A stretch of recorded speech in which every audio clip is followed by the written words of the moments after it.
반갑습니다. 네, 이렇게 너무 귀하고 멋지고 아름다운 우리 예한교회의 귀한 이 선교학교 이 자리에 초대해 주시고 또 귀한 이 행사에 함께 할 수 있도록 우리 허락해 주신 우리 귀한 양주교회와 모든 목사님들께 또 선생님들께 존경과 감사의 마음을 전합니다. 제가 소개해 주신 것처럼 저는 이제 기장 한국기독교 장로회 소속 목사인데요. 그리고 군에 2010년 파송돼서 지금 14년 차 이렇게 근선교 사명을 감당하고 있는 허원희 목사를 합니다. 다시 한번 저희 이제 군인이니까요. 우리 군대식으로 인사 한번 드리겠습니다. 주석! 실은 28살은 태풍으로 인사드리지만 충성이 익숙하실 것 같아서 충성 인사드렸습니다. 다시 한번 반갑고요. 감사합니다. 저는 이제 이곳 멀지 않은 우리 동두천과 사단 사령부는 동두천에 있고요. 동두천과 연천 지역을 담당하고 있는 28사단 그 가운데 총 22개의 교회가 있습니다. 22곳의 교회 가운데 총 3명의 군종 목사와 13명의 민간 성직자 목사님들이 계십니다. 그래서 총 16명의 목사가 있죠. 16명의 목사가 22곳의 교회를 담당하고 있는데 짝이 안 맞지 않습니까? 이제 군목들이 뭐 3개씩, 2개씩 맡고 있다는 얘기죠. 저도 3개의 교회를 담당하고 있습니다. 그래서 사단 태풍교회와 신병교육대 내 만남의 교회는 우리 예한교회 제피플이 매월 한 번씩 또 한번 찾아오셔서 귀한 찬양으로 또 사랑으로 함께 해주시고 있는 너무나 복된 자리이고요. 또 우리 80여다 어유지리, 어유지리는 파주 적성면에 있습니다. 우리 동두천과 파주 우리 인접 지역에 있는 우리 쌍용교회의 예배를 담당하고 있습니다. 제가 이 양주 예한교회가 참 뜻깊은 교회인데 혹시 예한교회가 지금 건물로 언제 건축이 되었는지요? 14년 정도 됐습니까?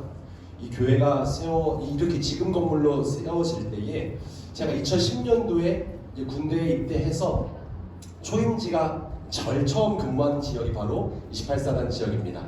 제가 연천에 제일 전방 GOP, 그러니까 이 북한과 맞닿아 있는 GOP 부대로 처음 오게 되었는데 그때도 제가 28사단 8일 여단이라는 8일 연대 연대 목사로 중위 계급장을 달고 왔었습니다. 그때에 우리 양주 예한교회에서 이 인근에 있는 우리 군목들, 당시 육군단, 이 포천과 이 동천, 양주 지역에 있는 군종 목사들 다 한번 불러주셨어요. 이 교회 이렇게 건물도 있고 우리 이런 사역한다. 그래서 담임 목사님께서 저희 초청해 주셔가지고 저희가 이 교회 방문해서 귀한 식사도 얻어먹고 이렇게 귀한 사랑도 받았던 기억이 있습니다. 그 뒤로 한 2번 방문했던 것 같습니다. 같이 이렇게 모임도 할 수 있도록 허락해 주시고 같이 탁구도 치고 했던 기억이 나는데 제가 다시 이곳에 올 줄은 전혀 몰랐는데 제가 12년 만에 다시 이곳 동천 28사로 오게 돼서 참 너무 뜻깊다는 생각을 하게 됩니다. 오늘 특별히 선교에 대한 여러 가지 교육을 하게 되는 과정 가운데서 이렇게 군선교 파트를 다뤄주셔서 너무나 감사를 드립니다. 왜냐하면 우리 예한교회가 담당하고 있는 제가 뒤에 질문에도 적어보았는데요. 실은 참 많은 선교의 그런 뭐랄까요 과목들이 있습니다. 선교회 하여튼 아까 말씀드린 이주민 선교 부분도 있겠고 우리 교회가 열심히 담당하는 해외 선교 부분도 있겠고 뭐 학원 선교 부분도 있겠고 저는 좀 이따가 잠깐 소개해드리겠지만 뭐 교도소에도 근무했었어요. 교정 선교의 부분도 있겠고 다양한 선교들 청년 뭐 어르신들 뭐 여러 가지 부분이 있지 않겠습니까? 실은 주님의 복음을 전하는 것 또 복음을 전하기 위해 섬김과 실은 복음만 전하는 것이 아니라 그 가운데 주님의 사랑을 담아서 전하는 섬김과 사랑의 사역들 다 선교라고 합니다. 그런데 그 많은 선교의 과목들, 선교의 과제들 가운데서 실은 하나님 사랑을 전하는 복음을 전하는 다 선교죠. 근데 그 선교의 과목들 가운데서 저는 오늘 실로 가장 귀하다고 말할 수 있는 군선교를 소개해드리고 싶습니다. 왜냐하면 제가 군복을 입고 있기도 하지만 한국교회가 우리 너무 잘 알고 있듯이 점점 노령화되어 가고 있지 않습니까? 실은 여기 계신 분들도 뭐 좀 죄송하지만 조금 저보다 연배가 조금 더 있으신 분들이 거의 대부분이시죠. 네, 젊은이들이 참 한국교회 앞으로 미래인데 이 일들을 어떻게 할까 고민이 참 많을 겁니다. 물론 우리 예한교회는 지금 이렇게 멋있는 예배당이 얼마나 우리 학생들 예배 드리는 장소인 것 같기도 합니다. 많은 학생들과 청년들이 있겠지만 실은 그렇지 않은 교회들이 대부분이고 점점 노쇠해져 갑니다. 제가 잠깐 제 소개를 먼저 좀 드리려고 합니다. 오늘 저는 맨 처음에 선교 강의가 아니라 좀 설교해야 되는 자리인 줄 알고 저는 설교를 좀 준비했는데 선교가 왜 필요한가 그리고 이것을 왜 우리가 감당해야 되는가 실은 설교를 좀 준비했는데 제가 오늘 기도원 설교를 좀 같이 하려고 중간중간에 기도원 이야기를 같이 하려고 합니다. 그래서 제가 큰 용사 기도원이라는 제목을 좀 정해보기로 했습니다. 넘겨주시겠습니까? 저는 2010년부터 이 군에 입대해서 이렇게 군성을 담당하고 있습니다. 제가 경험했던, 제가 다녀왔던 부대들을 토대로 제가 군성교에 대한 이야기를 드릴 수밖에 없어서 우선 설명을 좀 드리려고 하고요. 한국 군에 실은 전 세계에서 전쟁은 인간 역사 가운데 늘 있어 왔습니다. 근데 뭐 기독교를 떠나서 많은 사람들의 전쟁, 실은 저희 그런 말이 있습니다. 참호 속에 무신론자 없다. 무슨 얘기입니까?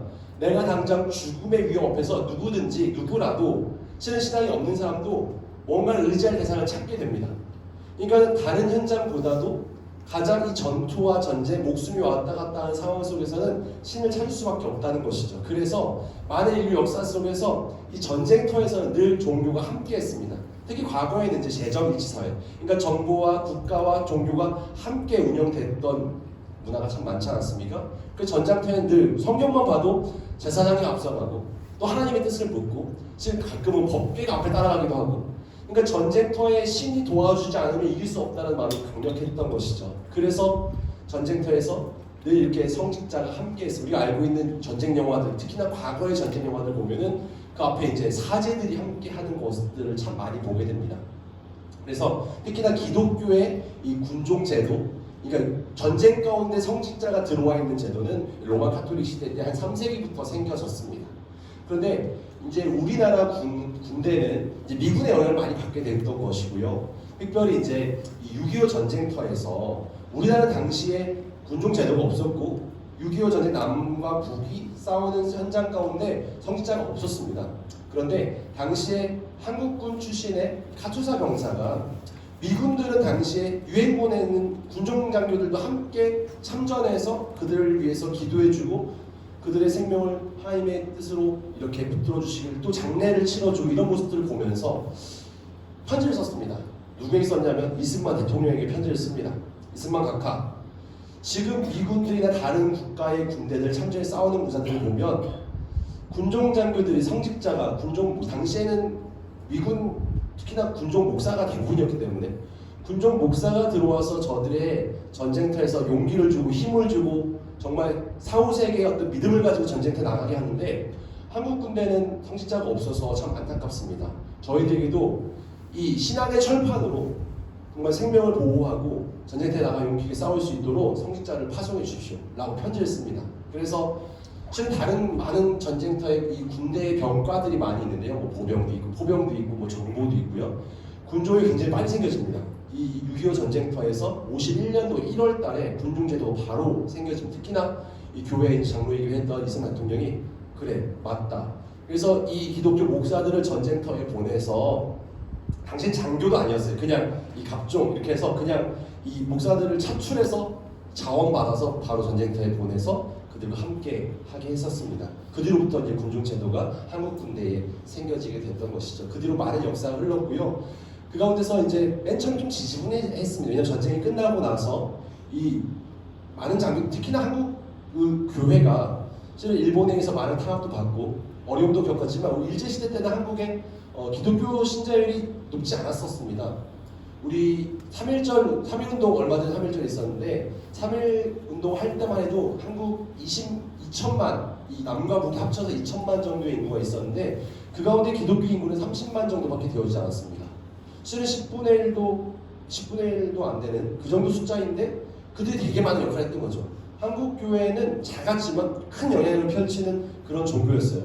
그런데 이 전쟁을 겪고 나서 실은 기독교가 전쟁터에서 큰 역할을 했지만 군대에서 제대로 자리 잡지 못합니다. 왜냐하면 자원도 부족하고, 그러니까 목사 숫자가 턱없이 부족하고, 뭐 시설이 없지 않습니까? 뭐 교회를 세울 자원이 어디 있습니까? 당장 부대를 세우기도 어려운 현실 가운데서 그러다 보니까 그냥 이 뭐 식당에서, 그냥 생활관에서, 그냥 공터에서 겨우겨우 예배하는 정도의 수준이었는데 이제 군종제도가 점점 발달해 가면서 이렇게 이제 자리 잡아지면서 건물들이 세워지지 않았었습니다. 근데 그러다가 1970년대에 그 한신 장군이라는 장군이 있었는데 이 군대 기독교 신자였습니다. 그래서 이 군대에 교회를 세워야겠다. 그래서 한국 교회에 많은 그런 도움을 요청하고 또 군대에 교회를 세우기 시작합니다. 그래서 굉장히 교회들이 민간 교회들이 후원을 받아서 세워지기 시작했고 특히나 그 다음에 박정희 대통령께서 그분이 기독교 신장 아니셨습니다. 근데 이 1인 1종교 운동, 그 다음에 신앙 전력화 운동을 펼치면서 그냥 무조건 장병들은 종교를 갖자, 신앙의 힘으로 이 북한의 이 공산 정권이라든지 전투 현장에서 계속 그때 북한의 침입이라든지 여러 가지 위험을 많이 겪으면서 장병들이 목숨 걸고 나가 싸워야 되는데 이 신앙의 힘이 필요하겠다. 그래서 1인 1종교 학교 운동이라든지 그 다음에 신앙 전력화 운동을 펼치면서 군종 장교들을 당시에는 불교가 없었습니다. 근데 그때 군승도 파송하게 되고 점점 군종이 좀 활발하게 활동하게 됩니다. 그리고 나서 이제 이 베트남 파병을 가게 되면서 그 뒤로 군종이 더욱더 활약하게 되죠. 왜냐하면 전쟁이 없는 상황에서는 군종 장교가 예배나 평시에 하는 정도의 수준이지만 전장터에서는 진짜로 이 믿음이 필요한 상황 아니겠습니까? 용기가 필요한 상황 아니겠습니까? 그래서 그때 파송됐던 목사, 신부, 법사들이 진짜 전장터에서 그들의 마음에 용기를 주고 믿음을 주고 진짜 용기 있게 나 싸우게 하면서 전쟁터에서 군대에 이 군종이 꼭 필요하구나 이런 모습들이 많이 나타나게 되고 발달하게 됩니다. 그리고 이제 베트남 전쟁이 끝나고 나서 이제 시설들이 너무 열악한 거죠. 군대도 열악하지만 종교 시설들이 다 뭐 허물어져가고 없는 거죠. 그래서 그때 이제 70년대 말 80년대에 한국교회와 함께 그때 이제 우리 이 한경식 목사님이라든지 이런 분들의 많은 그런 적극적인 홍보와 도움을 요청하는 그런 모습을 통해서 군대 교회에 뭐 교회들이 막 세워지기 시작합니다. 근데 그 교회들이 지금까지 이제 쓰여지고 있는 거죠. 그로부터 30년, 40년이 지나면서 이제 군인 교회가 다 허물어져가기 시작합니다. 근데 그 뒤로는 이제 군대 민간 자원으로만 교회를 하는 것이 아니라 이제는 군대 예산으로 국가 재산으로 교회를 세우기도 하고 종교시설들을 새롭게 만들기도 하지만 그것으로는 실은 뭐 좀 저희 같은 뭐 좀 큰 부대에는 그런 것들이 가능하지만 실은 대대급 교회라든지 이런 부분들은 여전히 80년대 초반에 세워진 교회의 모습들을 유지하고 있습니다. 점점 이제 부대가 우리나라 이제 인구가 줄면서 이제 군에 입대하는 인원들이 줄게 되고 그러다 보니 부대가 많이 통폐합되기도 하고 없어지기도 합니다. 그래서 28사단 제가 속한 부대도 2025년 되면 부대가 없어지게 됩니다. 근데 부대가 없어진다고 그 지역을 안 지키는 것이 아니라 옆에 있는 부대들이 이제는 저 양주에 있는 25사단이 조금 더 우측으로 오고 이 연천 지역에 있는 5사단이 조금 더 왼쪽으로 오고 28사단 자리를 함께 맡게 되죠. 이런 상황 속에서 교회들도 점점 줄게 되고 할 일이 벌어지게 됩니다. 다음 한번 넘겨주시면 저는 이제 2010년도에 이렇게 중위로 임관하게 됐었고요. 저기 28살 때 사진인데 네, 지금 비슷하죠? 네, 다음요. 제가 처음으로 사역했던 지역이 이제 연천 지역입니다. 그래서 28사단 81년대 제가 당시 이제 여단교회는 평화교회, 그다음에 이제 한빛, 성도, 에덴 교회 4개 교회를 담당하고 있었고 지금 잠깐 사진 보이지만 교회가 저게 다 83년도, 84년도 이때 지어진 교회들이고요. 굉장히 열악한 상황이지만 정말 뜨겁게 함께 예배하고 함께 만남을 갖고 했던 곳들이고 제가 뭐 GP, GOP들 사진들을 좀 가져와 봤어요. 양주 병원에 가서 찍은 사진도 있고요.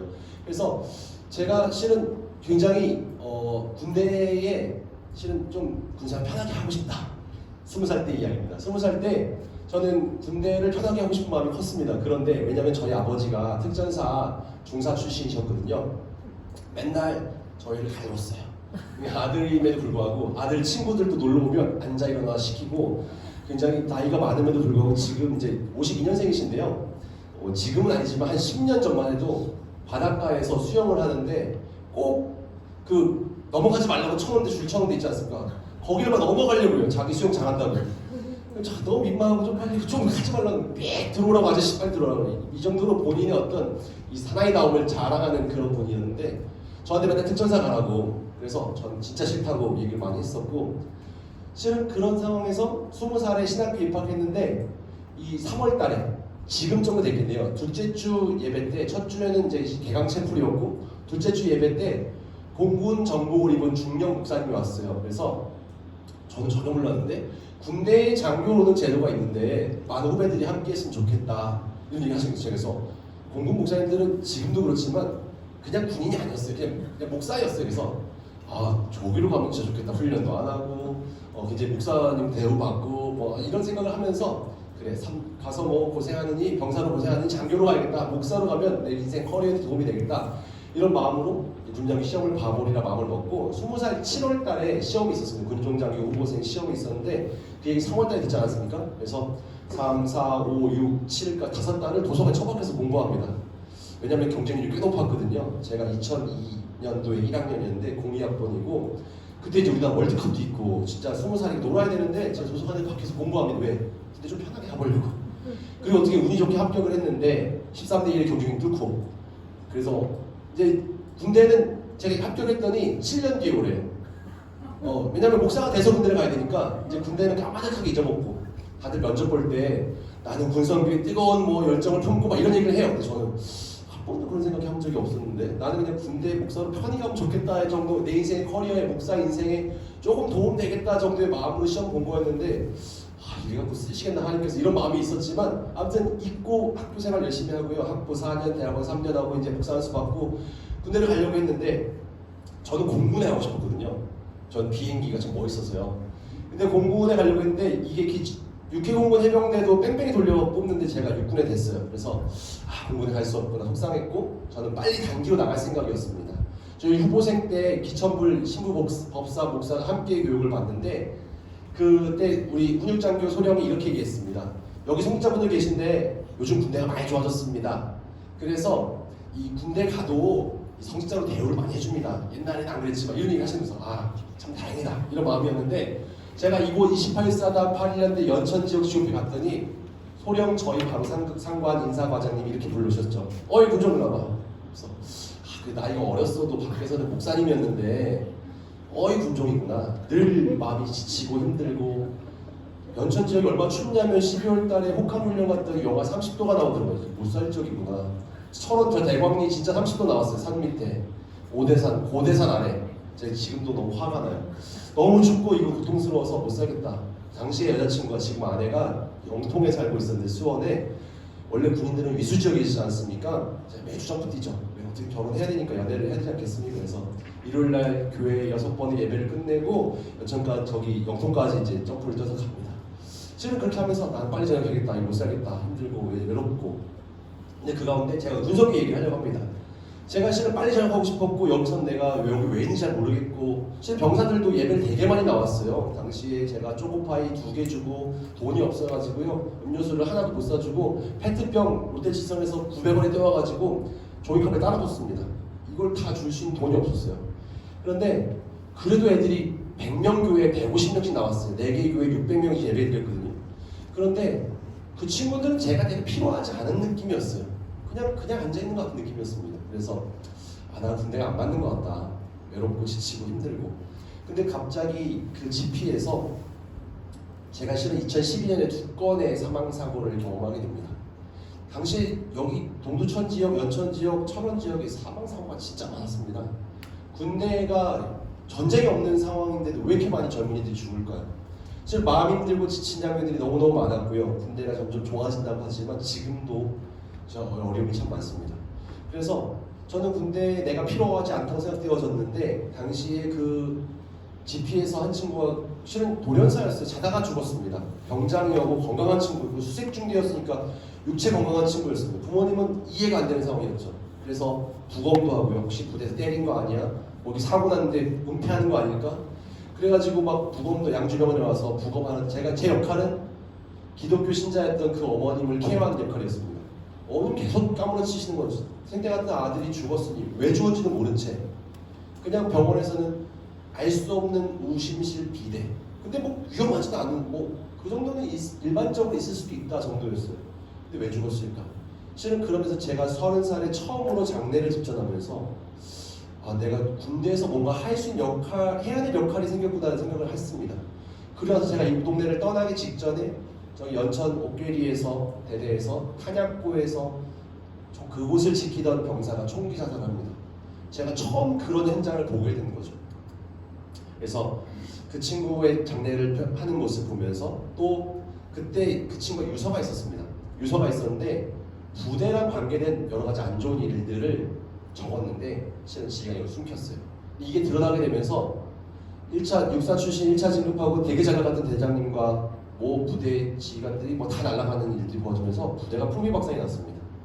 그래서 제가 들어가서 집단 상담도 하고 여러 가지 일들 펼치면서 같이 종교 행사하고 위로하고 하면서 내가 군대에 내가 뭘 해야 될지 잘 모르겠는 사람이었는데 세례는 되게 많이 줬고요. 열심히 사역했지만 뭔가 내 안에 기쁨이 잘 없었는데 그런 일들을 경험하면서 나를 이곳에 보낸 하나님의 뜻이 무엇인가에 참 많이 생각했던 것 같습니다. 그러면서 제가 희망하지 않았던, 다음 넘겨보실까요? 희망하지 않았던 희망교회로 가게 됩니다. 육군교도소였고요. 육군교도소는 실은 뭐 진급 나오기도 어려운 자리고 되게 별로 다들 가기 싫어하는 곳이었어요. 육군교도소. 전 이곳이 좋았던 것은 부대가 되게 많이 흩어져 있어요. 전 차 타고 돌아다니기 되게 좋았습니다. 근데 교도소는 울타리 안에 다 있어요. 그리고 수감자들이 일을 합니다. 그들이 뭐 철제 침대도 만들고 용접도 하고 원예도 하고 수감자들이 일을 해야 됩니다. 그러니까 제가 할 일이 별로 없었어요. 그런데 제가 하는 일이 무엇이었냐면 사형수와 그 다음에 그곳에서 사고치고 있는 그런 독방 기거 수용자들과 매일매일 상담하는 일이었습니다.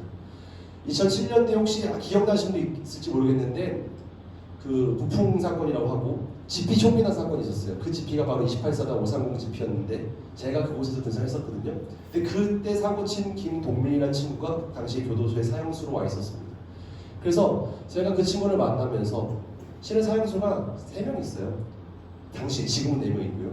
그래서 그 사형수들과 또 독방에 사고치고 독방에 있는 친구들과 얘들이 왜 힘드냐면 서신, TV, 신문 전혀 소통할 수 없는, 그래서 너무 답답하고 힘든 영혼들이었어요. 그래서 이 친구들과 매일매일 만나고 상담하고 그들의 도움을 좀 도와드리고 이런 요청이에요. 목사님, 노래를 부르고 싶은데 가사가 기억이 안 납니다. 가사 좀 적어다 주시면 안 됩니까? 이런 건 교도관이 도와줄 게 없고요.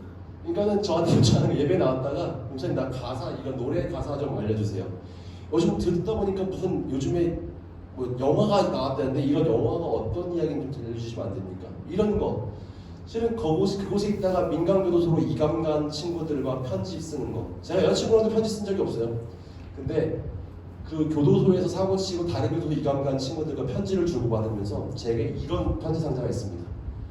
실은 그러면서 제가 죄인의 친구였던 예수님의 마음을 내가 이만큼이라도 내가 이해하게 되는 너무 귀한 자리였다 생각이 들면서 제가 복무 연장 장기 신청하고 제가 그 생활을 이어가게 됩니다.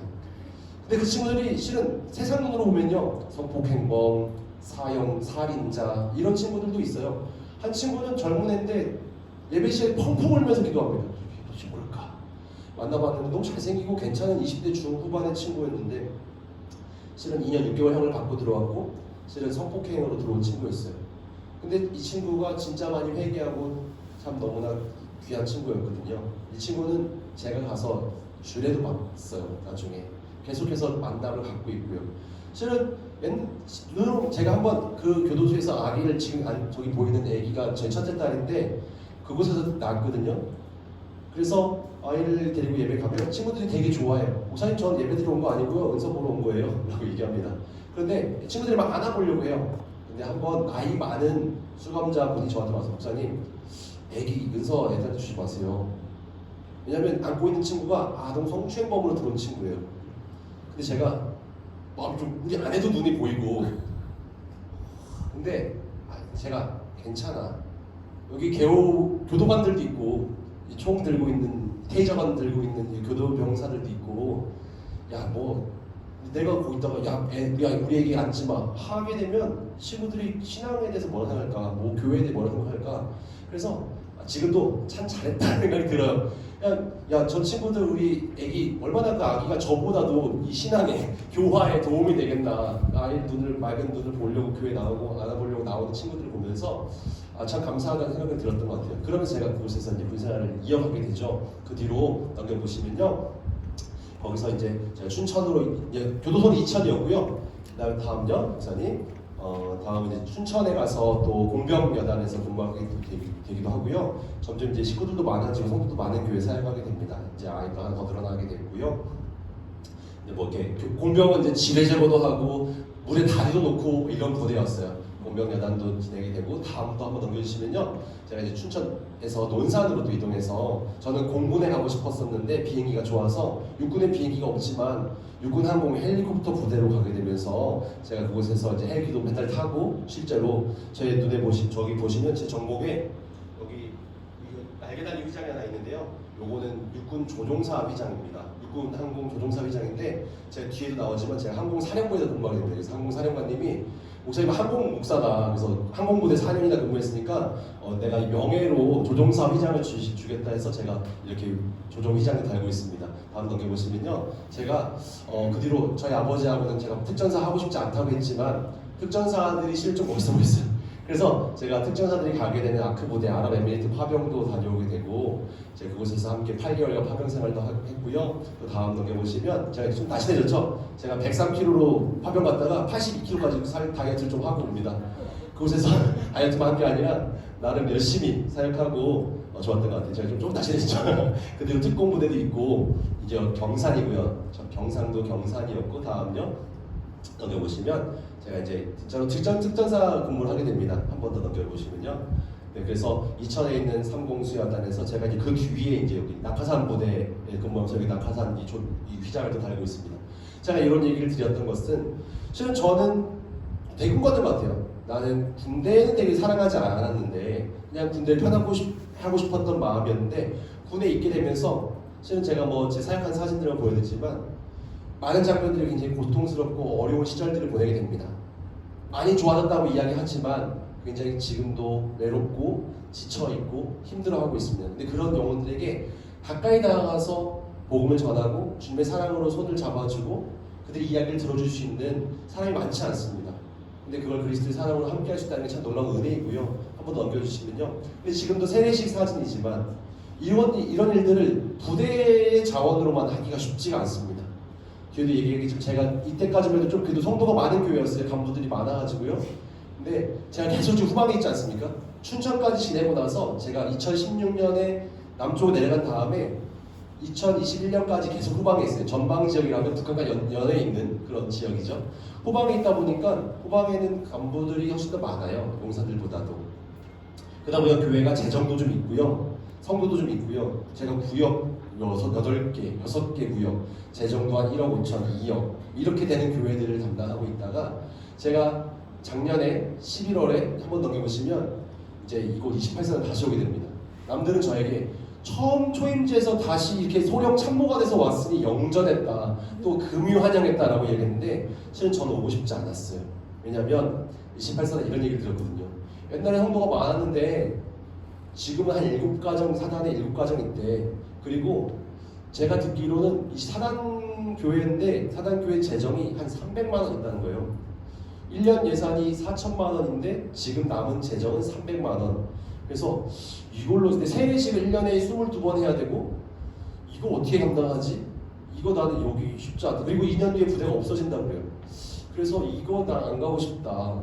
나는 28사단이 좋긴 좋았지만 이곳에 오는 게 좀 별로 마음이 끌리지 않았어요. 실은 저희 군목 맨 처음 될 때 목사들끼리 이렇게 부대를 선정하기 직전에 이렇게 예배했어요. 예배하면 찬양 부릅니다.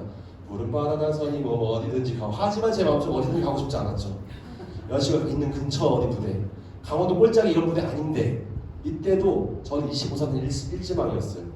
25사단은 실은 지금 있는 사단 위치보다 조금 더 후미진 데 있지만 그래도 군인 아파트 지역이 크게 있어서 성도가 한 40가정 되고 대전도 좀 더 많고 그래서 그곳이 더 제가 진급하는 데 좀 더 도움이 될 것 같기도 하고 그래서 저는 그곳이 일지망이었어요. 솔직한 마음으로. 이지망 28사단이었고요. 왜 이지망이었냐면 하단 참모 자리가 몇 개 없어가지고요. 하단 참모할 수 있는 자리를 와야 되기 때문에. 근데 하나님께서 저를 다시 이곳으로 보내셨죠. 그래서 제가 한번 넘겨주시면 네, 이제 큰 용사 기드온이라는 이 설교 제목인데 기드온은 그런 사람이었습니다. 당시 미디안이 이제 이 당시 이스라엘 민족을 막 괴롭히지 않습니까? 계속 압제하고 뺏어가고 그때 우리가 알고 있는 기드온은 이제 밀타작을 그 푸드틀 안에서 하고요.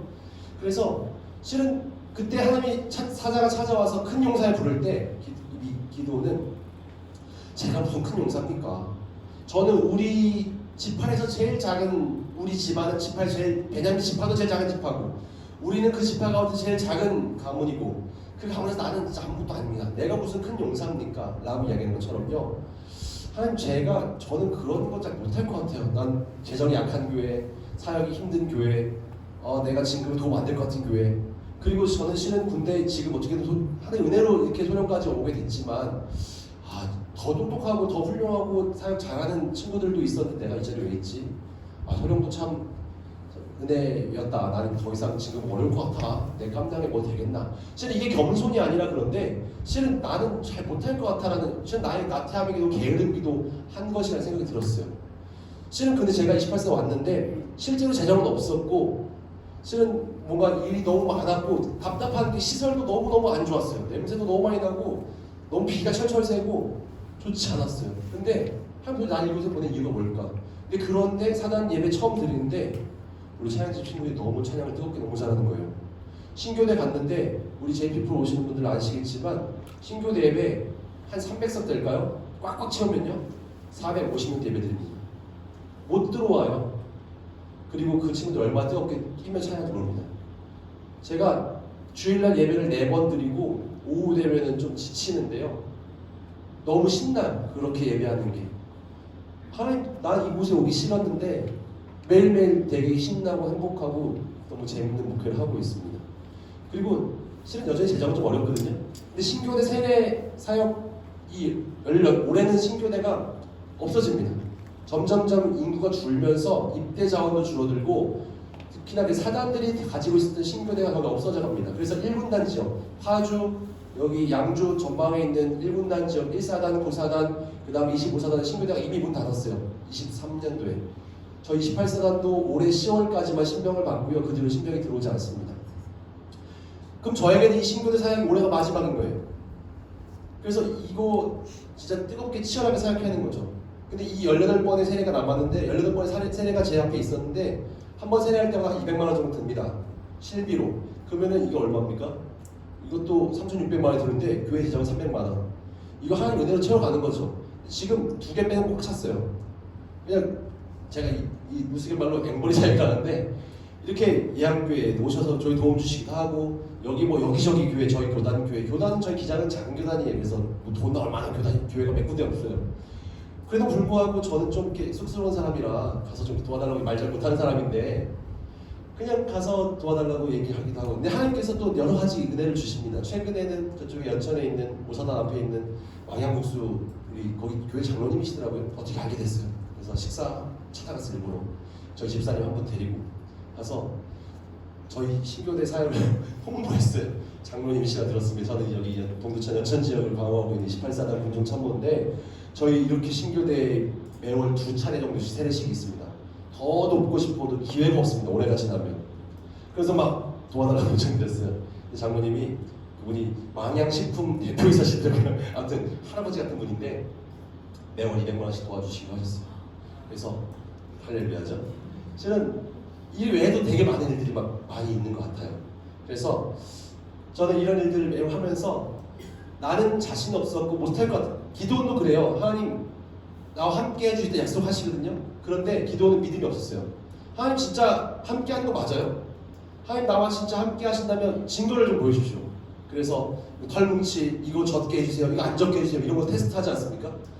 실은 저희들도 뭔가 기적적인 일이 벌어지지 않으면 못할 것 같다는 생각이 들어요. 오늘 선교 얘기하는데 우리 이학교에 많은 선교를 감당하고 계십니다. 그런데 그거는 좀 젊은 사람들, 신앙 되게 좋은 분들, 그리고 뭐 돈 있어야 뭐 우리는 이렇게 생각하지만 그건 내 일이 아니야라고 생각하지만 여기 앉아 계신 분들은 이걸 내 일로 생각하고 찾아오신 분들의 생각해서 너무 귀하고 너무 복됩니다. 근데 이게 실은 나는 목이 보시면 난 나이가 많아서 내가 이제 뭐 하겠나 하시는 분도 있을 수도 있어요. 난 건강이 약할 수도 있고 나는 그 일을 전혀 모르고 그 분야를. 근데 그런 일들이 나에게 주어졌을 때 하나님 너 큰 용사 너 이거 해 할 때 우리 마음은 못해요 안 하고 싶어요 라고 하지만 하나님이 나를 부르실 때는 내가 그걸 할 만하다는 거죠. 제가 다음 화면 넘겨주시면 2022년도 자료인데요. 23년에 발표된 당시에 우리나라 코로나 이후로 종교가 굉장히 종교인이 줄어듭니다. 뭐 기천부를 다 합쳐서요.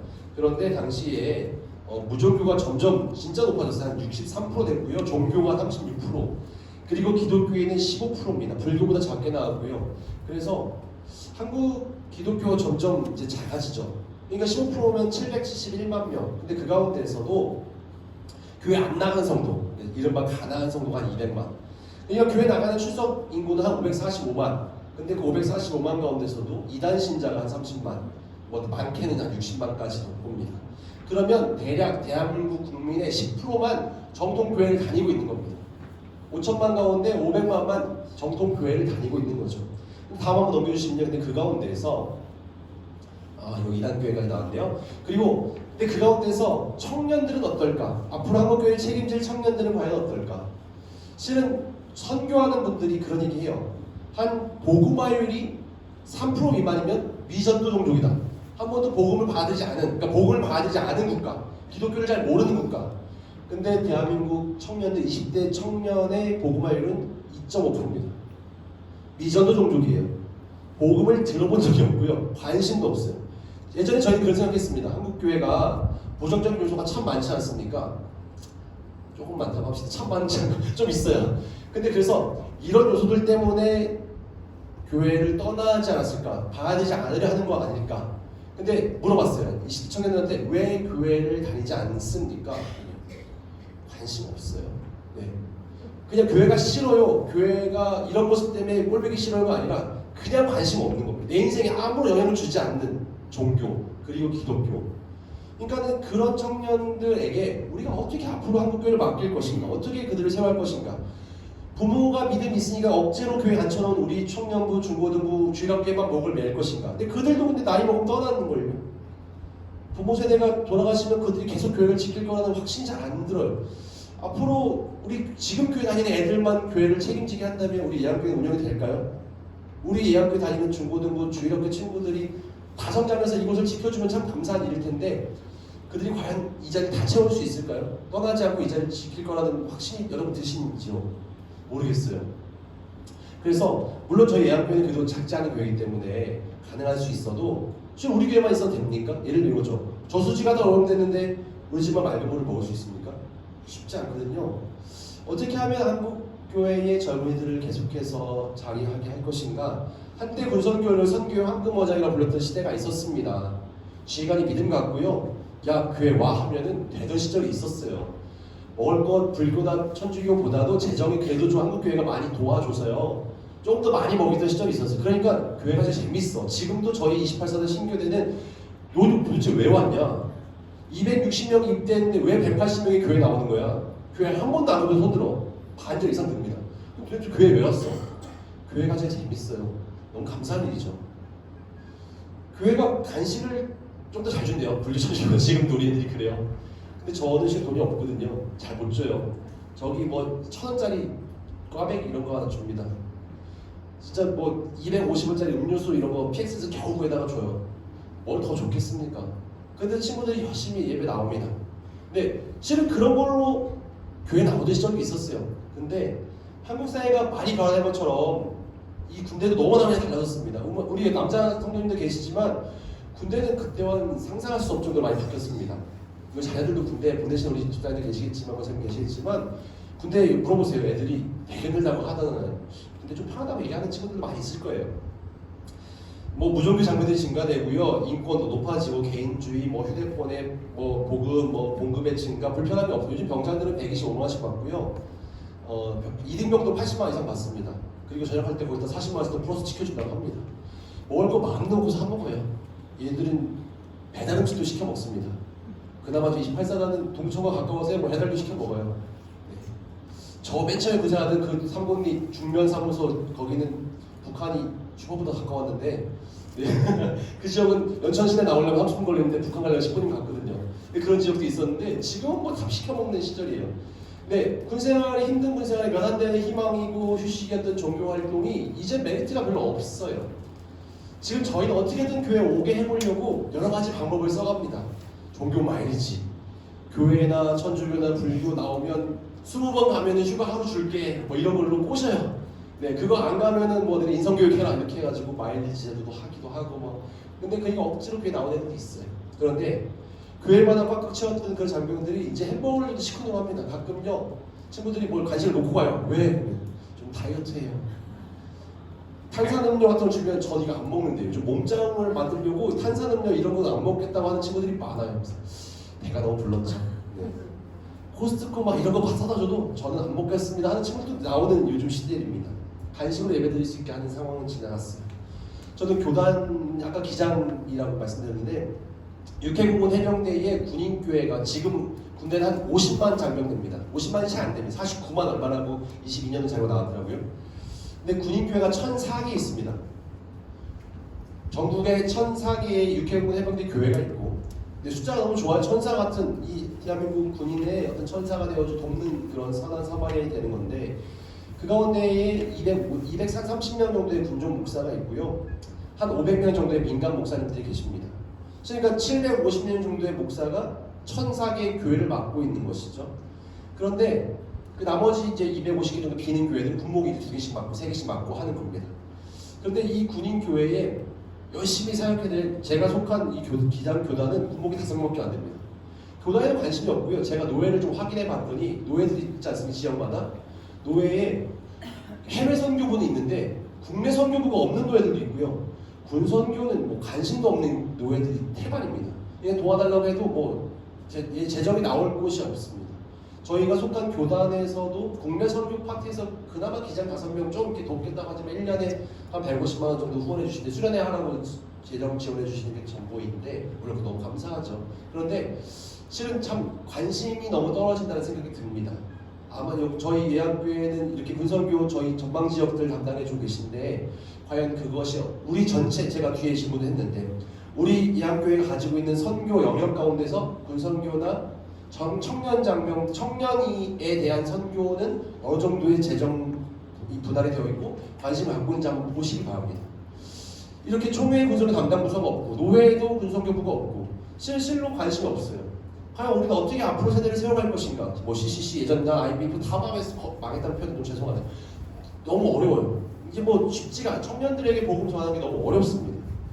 착실하게 부모님 따라 교회를 떠나지 못하고 저는 이런 표현을 떠나지 못하고 억지로 교회에 있는 청년들 외에 회사 속에 있는 청년들에게 누가 복음을 전하고 누가 예수를 전할 것인가? 그곳이 또 어디인가? 저는 이 군대를 얘기할 수밖에 없는 것이죠. 이 군대 쉽지 않지만 그래도 이것을 우리는 계속 해야 된다는 이야기를 합니다. 제가 이거 한번 쭉 넘겨보시겠어요? 제가 기도원 얘기를 많이 준비했지만 쭉 넘어가겠습니다. 그래서 오세요. 한번 그 영상 나온 데까지 한번 넘겨주세요. 그래서 이 기도원은요 이런 얘기를 합니다. 제가 어떻게 그거 합니까? 그때 하나님의 사자 이런 얘기합니다. 이 한번 자막 그 앞에 거 죄송해요. 자막 한번 띄워주실까요? 한 번만 더요. 한 번만 한 칸 15절. 네 설교 말씀 보니까 14절이네요. 여호와께서 그를 향하여 이르시되 너는 가서 너의 힘으로 이스라엘을 미디안 손에서 구원하라. 내가 너를 보낸 것이 아니냐 하시니라. 보시면 저희 이렇게 생각합니다. 내 힘은 부족한데요. 나는 자신이 없는데 하나님 힘이 내게 있으면 할 수 있다는 생각이 들어요. 그러니까 나는 재정도 없고 지혜도 부족하고 능력이 없는데 하나님께 내게 함께 하시면 능력이 나타났으면 좋겠어요. 그래서 뭐 예를 들면 나는 공부를 못하지만 합격했으면 좋겠고 나는 돈을 이만큼 쓸 거지만 이만큼 열매를 맺었으면 좋겠고 나는 관심을 이만큼 쏟지만 이만큼 열매를 맺었으면 좋겠고 실은 근데 하나님은 하나님의 능력은 가능하시죠. 내 능력은 안 되지만 하나님의 능력은 그 일을 가능하게 하십니다. 그런데 하나님은 내 힘으로 너와 함께 해줄 게가 아니라 너의 힘으로 하라는 거예요. 기도원 생각에 나는 힘이 없는데 저희 생각하는 거죠. 군선교도 그렇고 실은 뭐 이주민 선교도 그렇고 아마 해외 선교도 그럴 텐데 그만큼 훈련되어지고 그만큼 재정이 되고 상황이 되면 할 수 있어요. 실은 나는 부족하지만 하나님께서 그렇게 능력을 주시면 가능하겠죠. 그건 내 힘 아니잖아요. 그건 하나님의 힘이죠. 물론 우리는 하나님을 의지해서 쓰임받는 사람이긴 한데 하나님께서 너의 힘으로 하라는 거예요. 그러니까 하나님 저는 그거 자신 없는데요. 난 능력이 부족한데요. 내 힘으로 어떻게 합니까? 청년 선교 지금 상황에서 하겠나요? 나는 힘이 부족한데요. 우리 교회는 그것까지 관심 갖기에는 지금 뭐 상황이 어렵습니다. 라고 이야기하고 싶어요. 내 힘은 거기까지 가지 않는 것 같아요. 그러니까 하나님께서 열어주시든 뚫어주시든지 상황이 되게 하시든지죠. 근데 하나님께서는 너의 힘으로 하라는 겁니다. 이게 저한테는 되게 큰 도전이었어요. 저는 지혜도 부족하고 영적인 카리스마도 부족하고 뭔가 그를 잘할 만한 역량이 별로 없다고 생각했어요. 하나님께서 뭐 대단히 상황을 부여해 주시면 능력을 주시면 가능하겠지만 저는 안 됩니다. 뭐 저는 이런 생각도 있죠. 우리 교회 일꾼이 없어요. 일꾼을 좀 보내주십시오. 기도합니다. 11조 성도가 없어요. 11조 성도 좀 보내주세요. 그런데 그건 실은 제 힘이 아니고 그건 돈으로 하는 거잖아요. 근데 하나님 너의 힘으로 하라는 거예요. 제가 저희 어머니가 저한테 이게 야 교회 좀 어때? 그래서 아주 힘들어요. 성도도 없고 좀 그런 얘기 했더니 그럼 네가 또 믿음의 성도들이 좀 왔으면 좋겠어. 이런 얘기 엄마한테 했을 때 네가 전도해야겠네. 무슨 부대 사회 없진 않잖아요. 믿음의 사람이 오길 전 기다리고 있어서 기도합니다. 하나님 믿음 좋은 간부가, 믿음 좋은 우리 성도가 저리 보게 해주세요. 기도하고 있어요.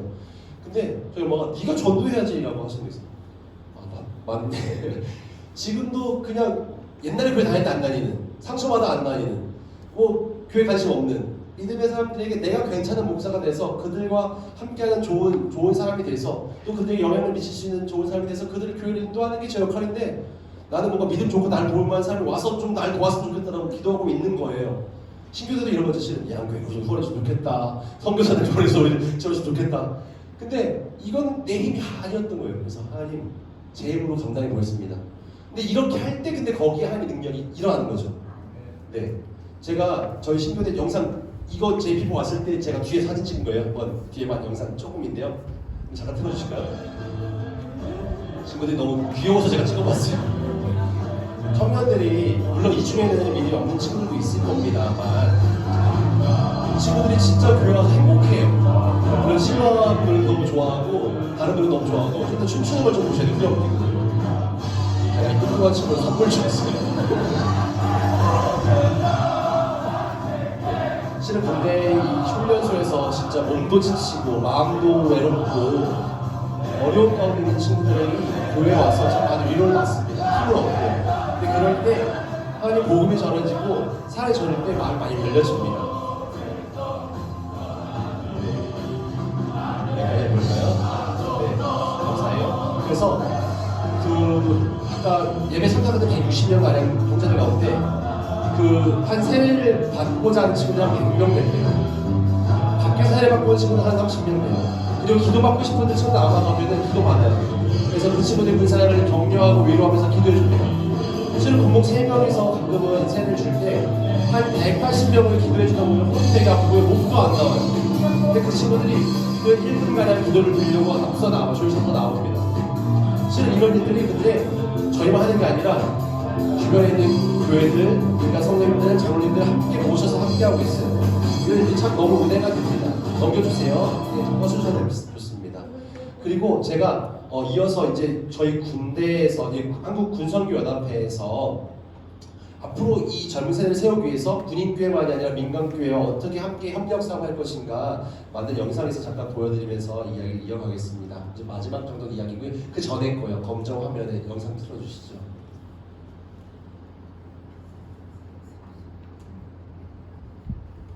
한 영혼을 그리스도께로, 100만 장병을 한국교회로.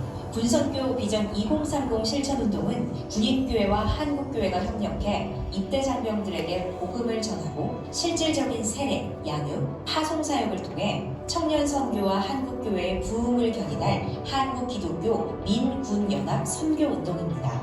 군선교 비전 2030 실천운동은 한 사람이 한 영혼을 전도하고 세심한 관리와 양육을 거쳐 입대 전 출석했던 교회나 걱정교회로 파송하는 것입니다. 관문 세례와 제자 찾기 세례를 통해 한 영혼을 그리스도께로 인도합니다.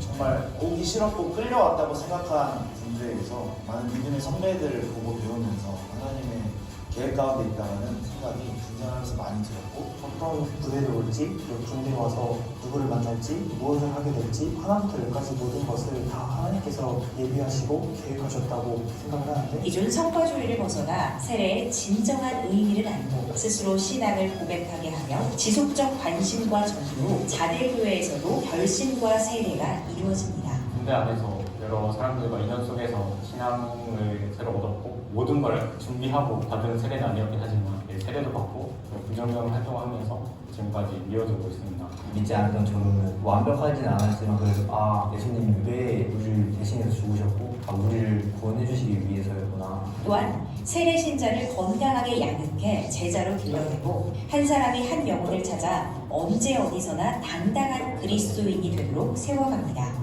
1대 다수로 진행하는 것보다는 좀 느릴 수는 있지만 진솔하게 가자라는 의미로 1대1 만남을 계획하였습니다. 목사님하고 1대1 성경 공부를 하고 그 교재를 가지고 지금 저희 부서 후임하고 같이 제가 멘토가 돼서 멘토링을 하고 있는데, 돌이켜보니까 사실 너무 감사하고, 제가 전역한 뒤에는 이제 그 같이 했던 후임이 그 다음 군종병을 이어받아가지고 저도 하나님 믿지 않고 있는 봉사들에게 예수님을 바로 알게 해줘서 믿음이 지속될 수 있도록 도움을 주고 싶습니다.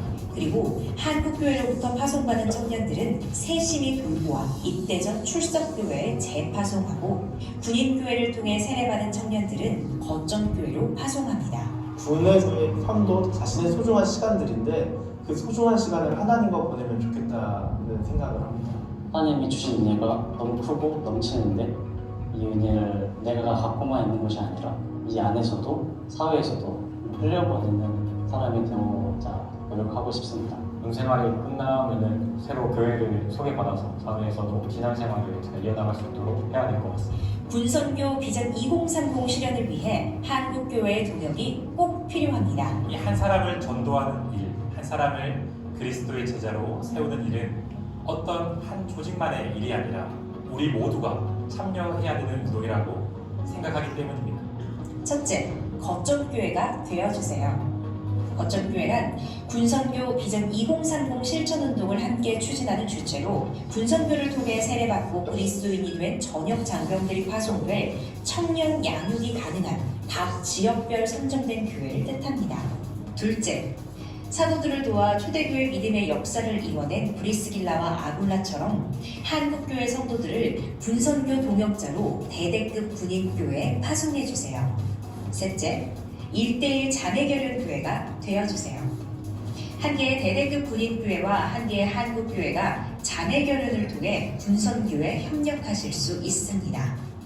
사랑으로 다가와 주신 목사님이 계셨기 때문에 또 이러한 예배와 교회에서 만난 형제들로 인해서 제 삶이 실질적으로 하나님을 알아갈 수 있어서 저에게 정말 큰 유익이 되었었던 것 같습니다.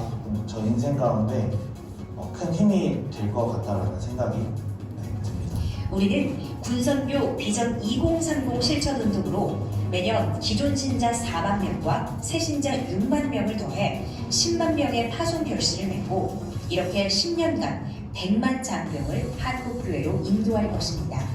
불투명했던 한국기독교의 앞날에 군선교 비전 2030 실천운동을 통해 일어나게 될 한국교회 청년선교의 새바람을 기대합니다. 감사합니다. 네, 좋습니다. 실은 이게 2020년대가 되면서 이게 실은 예전에 비전 2020이라는 캐치프레이즈를 걸고 군성을 열심히 했는데 과거에는 이 세례 주는 사역 위주였어요. 근데 실은 세례를 받은 장병들이 과연 전역 이후에 교회로 돌아가고 있는가? 실은 여기까지 또 세례 받은 장병들이 자대 오면 사라져버렸어요. 이 연결이 잘 되어지지 않은 부분이 굉장히 많이 있었습니다. 누가 세례 받은지도 모르겠고 세례 받은 장병들이 사라져버렸던 거죠. 이게 이제 세례 받은 장병들의 어떤 리스트가 실은 또 이 원래 군성연합회로 가서 그 친구가 살았던 지역 인근 또 이 군성교 후원교회로 연결되어졌는데 군성교 후원교회는 예를 들면 군성교 후원을 하지만 청년공동체가 없는, 그러니까 그 장병이 실제로 그 교회에 참석할 그 가능성이 좀 떨어지는. 그래서 저희가 이 비전 2030은 한번 잠깐 보시면 알겠지만 중요한 건 이 장병들이 부대에 와서 실은 양육이 제일 중요하고 그 다음에 이 저희가 되게 철저하게 거점교회를 선정합니다. 그러니까 청년공동체가 건강하게 세워져 있고 그 친구를 이제 교단에 관계없이 청년공동체가 건강하게 세워져 있고 군선교와 연결되길 희망하는 교회로 지금 예를 들면 지금 이 동두천, 양주 아까 말씀드린 뭐 남양주, 의정부 이 지역에 있는 청년들이 이쪽 교회로 연결되어질 수 있도록 전역하기 전부터 연결되어질 수 있도록 그래서 청년 담당 목사님과 이쪽에 있는 청년이 연결되어서 미리 소통하고 진짜로 전역하게 되면 일로 갈 수 있도록 연결시켜주자는 거죠. 그래서 실제로 그런 역할을 해주시기를 기대하고 요청하고 함께 하길 바라는 겁니다. 2030이 시작됐는데 실제 좀 암초를 만났죠. 20년에 열심히 하기로 했지만 코로나를 만나면서 이게 좀 어려웠어요. 특히나 민간교회가 군과 함께 하기에는 이 장벽이 너무 두꺼웠습니다. 그런데 이제 코로나가 좀 정리되어지고 지금 더 활발하게 또 들어올 수 있는 상황이 펼쳐졌고 저는 그래서 아까 얘기했듯이 예양교회가 실은 대대급 교회는요 신실한 브리스길라 아굴라 얘기했는데 한 가정만 있어도 한 달에 한 번, 분기당 한 번 그냥 매번 내가 기도하고 있습니다. 그리고 한 달에 한 번, 분기당 한 번 찾아가서 목사님이나 장병 진짜 크지도 않아요. 40명에서 80명 대대교회 나오는데 그 친구들 뭐 간식 사들고 한 번에 15만 원, 20만 원 들고 간식 찾으러 가서 내가 어느 교회 우리 교회와 섬기는 우리 그냥 군선교사처럼 가는 거죠. 찾아가서 함께 예배하고 함께 간식 나누고 목사님 격려하고 위로하고 친구들 만나고 봤더니 주방이 엉망이야. 실은 주방이 엉망일 수밖에 없죠. 함께 섬길 받는 가족이 없으니까요. 가서 그런 주방 조금 정리해주고 뒤에 친교실 조금 정리해주고 실은 함께 하는 거. 그렇게 하면 용사들이 같이 거듭니다. 와서 외부 우리 나이도 좀 어르신 아니 어르신이 아니어도 상관없는데 어르신이 와서 일하는데 아몰라 하지 않아요. 근데 지금은 해도 어차피 관리 안 되고 사용하지도 않으니까 그냥 방치하고 있는 거죠. 망가져가는 시설이 너무너무 많아요. 근데 가서 청소하게 되면 같이 달라붙어서 청소도 하고 관리도 되고 같이 위로도 얻고 실은 그런 우리 교회가 맡고 있는 그런 자매교회 또 그냥 한 가정 한 가정이 그냥 내가 진짜 하나님 주시는 귀한 마음으로 내가 뭐 방문할 수 있겠다. 그럼 대대교회라 그런 역할들을 사단 군종 참모 목사들이 할 수 있어요. 저희 부대에 있는 13명의 민간 목사님들에게 또 우리 여단급 목사님들이 4개씩 교회 맡고 있는데 그 목사님들이 맡고 있는 교회들로 연결시켜줘서 우리 교회가 그런 역할을 할 수 있다면 우리는 뭐 눈에 보이는 큰 뭐 세례식 같은 선교도 할 수 있지만 이것은 정말 반짝이거든요. 계속해서 그 친구들이 그 자대 생활 18개월 동안 다닐 수 있는 그 교회가 정말 추운 교회, 너무 답답한 교회, 너무 목사님 나이 드신 목사님이 재미없는 설교만 하는 교회가 아니라 뭔가 이렇게 액티브하고 연결되어지고 뭔가 위로를 얻을 수 있고 실제로 내가 기도를 받을 수 있는 그런 교회가 될 수 있다면 그 교회를 다닐만 하고 싶은 교회가 되는 거죠. 저도 열심히 만남을 갖지만 목사님들도 기대 지쳐 있어요. 그 교회를 섬기지만 점점 장병들은 세대차가 점점 멀어지죠. 부대에는 기독교 신자분 지휘관이 오면 그나마 좀 관심 받아요. 근데 그렇지 않으면 관심 받지 못하고 배려받지 못하고 찾아왔더니 교회에서 교육한다고 막 함부로 써놓고 대충 던져놓고 하니까 오면 짜증나고 그러니까 목사님도 에너지가 안 생기는 거죠. 돕는 사람도 일도 없고 그러니까 되게 외로운 싸움을 막 벌이고 있습니다. 대대교회들에서. 그런데 이런 거점 교회들이 또 도울 수 있는 교회들이 와서 정말 한두 가정이 와서 같이 팀 사역을 해주면 정말 큰 위로를 받고 힘을 얻고 더 열심히 사역하게 되시는 거죠. 이런 일들이 계속 벌어졌으면 참 좋겠다는 생각을 하게 됩니다. 또 반가운 얼굴도 오셔서 감사해요. 네, 좋습니다. 아무튼 제가 이제 시간이 다 됐는데요. 중요한 건 우리 뭐 제집 피플로 이렇게 매번 한 달에 한 번 찾아와 주세요. 그렇게 세례식 때든 우리 신교대 사역을 하면 정말 열심히 예배하는 장병들 만날 수 있는 또 복된 기회가 되기도 하고요.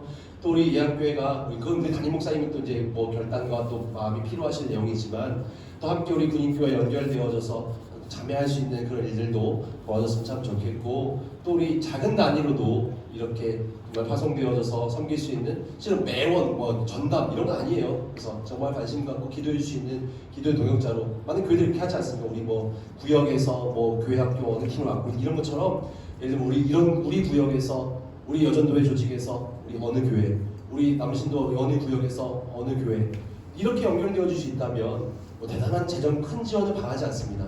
옛날처럼 그냥 뭐 교회들이 가난하긴 하지만 아예 없지도 않아요. 근데 중요한 건 사람이 없고 관심이 없는 게 제일 문제인 것 같아요.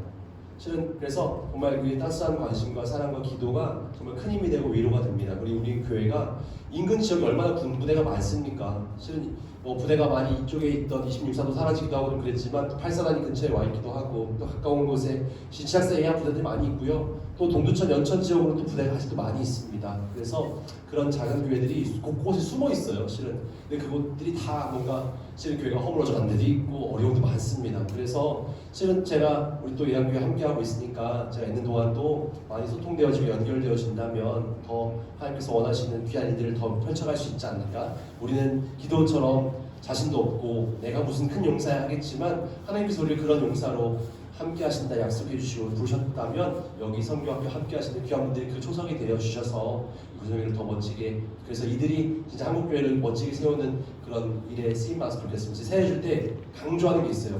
한번 세례교회는 영원한 기독교회입니다. 세례 받고 교회를 안 다닐 수도 있어요. 근데 그 친구들이 나중에 전역한 이후에 세상에 들어갔을 때 힘든 일을 경험하고 어려운 경험할 때 그리고 내 여자친구가 교회 다니면 훨씬 더 교회 방문하기가 쉬워집니다. 근데 세례도 안 받고 교회도 안 방문했던 친구들은 실은 내가 무슨 교회야 라고 하지만 저 역할은 교회가 이상하지 않구나 목사가 이상한 사람이 아니구나 괜찮은 경험들을 시켜주는 역할로도 전 충분합니다. 근데 그런 경험들을 저도 한계가 있고 다 만날 수가 없어요. 근데 그런 것들을 우리 민간교회가 함께 사역해 주신다면 너무나 크게 큰 도움이 되고 위로가 되고 새로운 정말 부흥의 불길이 일어나리라 믿습니다. 너무너무 감사하고요. 혹시 뭐 저에게 하고 싶은 질문 있다면 질문해 주셔도 좋고요. 또 뒤에 토론지 적어봤는데 같이 이야기 나누시면서 또 저에게 또 이야기 주시면 참 좋겠습니다. 네, 혹시 질문 있으신가요? 질문 있으신가요? 저는 예양교회 우리 집사님 또 우리 집사님 이상희 집사님 연락처 있고 우리 천 집사님 연락처가 있는데 사실 이렇게 우리 부대 이런 일 있는데 좀 도와주시고 관심 가주세요 여러분 요청하시는 분들이 있어서 너무 좋습니다. 실은 근데 그렇지 않은 교회들이 훨씬 더 많죠. 그래서 여러분들 함께 그렇게 해주시면 너무 좋을 것 같다는 생각을 하게 됩니다. 감사하고요. 제가 기도 마치겠습니다. 참 좋으신 주님 감사합니다. 우리 이곳 양주에 정말 귀하게 쓰시는 우리 예양교회를 세워주시고 또 귀한 믿음의 동역자들을 세워주시면 감사합니다. 아버지 하나님, 우리가 하나님의 일들을 감당하는 것, 이 선교의 사명을 감당하는 것, 하나님께서 우리에게 주신 사명인 줄 믿습니다. 그 사명의 자리 가운데 젊은이들을 세우고 청년들을 세우는 귀한 사명, 이 군선교 함께 기도하게 하시고 우리 젊은 영혼들을 위해서 더욱더 만속게 하시고 그들이 정말 한국교회를 든든히 세워갈 기둥이 되도록 하나님께서 역사하여 주옵소서. 정말 이 시대가 참 어렵습니다. 특히나 젊은 장병들이 진리가 아닌 다른 것들에 마음을 많이 빼앗겨 갑니다. 그로 인해서 생명들이 꺼져갑니다. 주님 위로하여 주시고 힘을 불어넣어 주옵소서. 생명의 역사를 일으켜 주옵소서. 그 귀한 일에 우리 예양교회를 사용하여 주옵소서. 또 군목들이 정말 정신 차리고 뜨겁게 사역 감당하게 하여 주옵소서. 감사하며 예수님의 이름으로 드렸습니다. 아멘. 감사합니다. 마치겠습니다.